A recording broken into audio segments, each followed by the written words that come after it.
नारद जी बोले, ब्राह्मण प्रजापति, आप धन्य हैं, क्योंकि आपकी बुद्धि भगवान शिव में लगी हुई है। विधे, आप पुनः इसी विषय का सम्यक प्रकार से विस्तार पूर्वक वर्णन कीजिए। ब्रह्मा जी ने कहा, तात, एक समय की बात है, मैं सब ओर से ऋषियों तथा देवताओं को बुलाकर उन सबको क्षीर सागर के तट पर ले गया। वहां सबका हित साधन करने वाले भगवान विष्णु निवास करते हैं।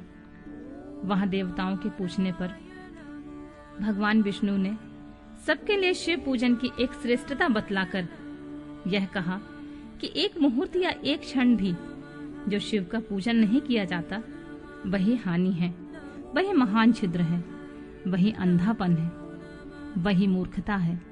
जो भगवान शिव की भक्ति में तत्पर है, जो मन से उन्हीं को प्रणाम और उन्हीं का चिंतन करते हैं, वे कभी दुख के भागी नहीं होते हैं। जो महान सौभाग्यशाली पुरुष मनोहर भवन, सुंदर आभूषण से विभूषित स्त्रियां, जितने मन को संतोष हो उतना धन, पौत्र, पुत्र आदि संतति, आरोग्य, सुंदर शरीर, अलौकिक प्रतिष्ठा, स्वर्गीय सुख, अंत में मोक्ष रूपी फल अथवा परमेश्वर शिव की भक्ति चाहते हैं, वे पूर्व जन्म के महान पुण्य से भगवान सदा शिव की पूजा अर्चना में प्रवृत्त होते हैं। जो पुरुष नित्य भक्ति परायण होकर शिवलिंग की पूजा करता है, उसे सफल सिद्धि प्राप्त होती है तथा वह पापों के चक्कर में नहीं पड़ता है। भगवान के इस प्रकार उपदेश देने पर देवताओं ने उन श्री हरि को प्रणाम किया। भगवान के इस प्रकार उपदेश देने पर देवताओं ने श्री हरि को प्रणाम किया और मनुष्यों की समस्त कामनाओं की पूर्ति के लिए उनमें शिवलिंग देने के लिए प्रार्थना की। मुनि श्रेष्ठ उस प्रार्थना को सुनकर जीवों के उद्धार में तत्पर रहने वाले भगवान विष्णु ने विश्वकर्मा को बुलाकर कहा, विश्वकर्मन, तुम मेरी आज्ञा से संपूर्ण देवताओं को सुंदर शिवलिंग का निर्माण करके दो। तब विश्वकर्मा जी ने मेरी और श्री हरि की आज्ञा के अनुसार उन देवताओं को उनके अधिकार के अनुसार शिवलिंग बनाकर दिए। मुनि श्रेष्ठ नारद, किस देवता को कौन सा शिवलिंग प्राप्त हुआ है, इसका वर्णन आज मैं कर रहा हूँ, उसे ध्यान से सुनो। इंद्रपद्य रागमणि के बने हुए शिवलिंग की पूजा और कुबेर सुवर्णमय शिवलिंग की पूजा करते हैं। धर्मपीत मणिमय पुखराज के बने हुए लिंग की तथा वरुण श्याम वर्ण के शिवलिंग की पूजा भगवान विष्णु इंद्रनीलमय तथा ब्रह्मा हेममय लिंग की पूजा करते हैं। मुने विश्वदेव गण चांदी के शिवलिंग की, वसुगण पीतल के बने हुए लिंग की तथा दोनों अश्विनी कुमार पार्थिव लिंग की पूजा करते हैं। लक्ष्मी देवी स्फटिकमय लिंग की, आदित्य गण ताम्रमय लिंग की, राजा सोम मोती के बने हुए लिंग की तथा अग्निदेव वज्र हीरे के लिंग की उपासना करते हैं। श्रेष्ठ ब्राह्मण और उनकी पत्नी मिट्टी के बने हुए शिवलिंग का, मयासुर चंदन निर्मित लिंग का और नागगण मूंगे के बने हुए शिवलिंग का आदर पूर्वक पूजन करते हैं। देवी मक्खन के बने हुए लिंग की, योगीजन भस्ममय लिंग की, यक्षगण दही निर्मित लिंग की, छाया देवी आटे से बने हुए लिंग की और ब्रह्म पत्नी रत्नमय शिवलिंग की निश्चित रूप से पूजा करती हैं। वाणसुर पारद या पार्थिव लिंग की पूजा करता है। दूसरे लोग भी ऐसा ही करते हैं। ऐसे ऐसे शिवलिंग बनाकर विश्वकर्मा ने विभिन्न लोगों को दे दिए और वे सब देवता और ऋषि उन लिंगों की पूजा करते हैं।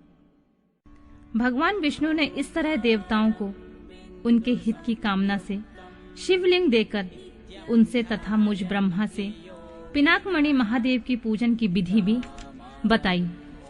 पूजा विधि संबंधी उनके वचनों को सुनकर देव शिरोमणि सहित मैं ब्रह्मा हृदय में हर्ष लिए अपने धाम में आ गया।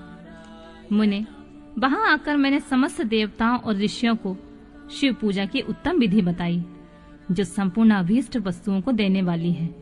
उस समय मुझ ब्रह्मा ने कहा, देवताओं सहित समस्त ऋषियों, तुम प्रेम परायण होकर सुनो। मैं प्रसन्नता पूर्वक तुमसे शिव पूजन की उस विधि का वर्णन करता हूँ जो भोग और मोक्ष देने वाली है। देवताओं और मुनीश्वरों, समस्त जंतुओं में मनुष्य जन्म प्राप्त करना प्रायः दुर्लभ है। उनमें भी उत्तम कुल में जन्म तो और भी दुर्लभ है। उत्तम कुल में भी आचारवान ब्राह्मणों के यहाँ उत्पन्न होना उत्तम पुण्य से ही संभव है।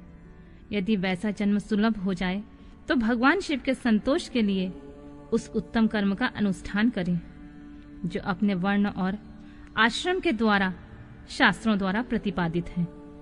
जिस जाति के लिए जो कर्म बताया गया है उसका उल्लंघन न करें। जितनी संपत्ति हो उसके अनुसार ही दान करें। कर्ममय सहस्त्रों यज्ञों से तप यज्ञ बढ़कर है।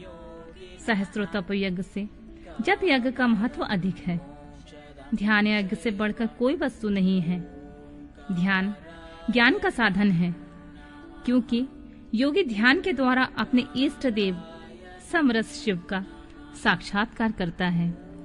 ध्यान यज्ञ में तत्पर रहने वाले उपासक के लिए भगवान शिव सदा ही सन्निहित हैं।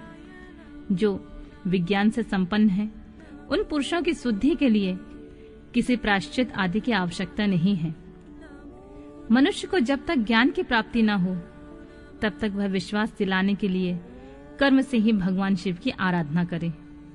जगत के लोगों को एक ही परमात्मा अनेक रूपों में अभिव्यक्त हो रहा है। एकमात्र भगवान सूर्य एक स्थान में रहकर भी जलाशय आदि विभिन्न वस्तुओं में अनेक से दिखते हैं। देवताओं, संसार में जो जो सत या असत वस्तु देखी या सुनी जाती हैं वह सब पर ब्रह्म शिव रूप ही है, ऐसा समझो। जब तक तत्व ज्ञान ना हो जाए तब तक प्रतिमा की पूजा आवश्यक है। ज्ञान के अभाव में जो पूजा प्रतिमा की अवहेलना करता है उसका पतन निश्चित है। इसलिए ब्राह्मणों, यह यथार्थ बात सुनो। अपनी जाति के लिए जो कर्म बताया गया है उसका प्रयत्न पूर्वक पालन करो। जहाँ जहाँ यथासंभव भक्ति हो उस आराध्य देव का पूजन आदि अवश्य करना चाहिए, क्योंकि पूजन और दान आदि के बिना पातक दूर नहीं होते।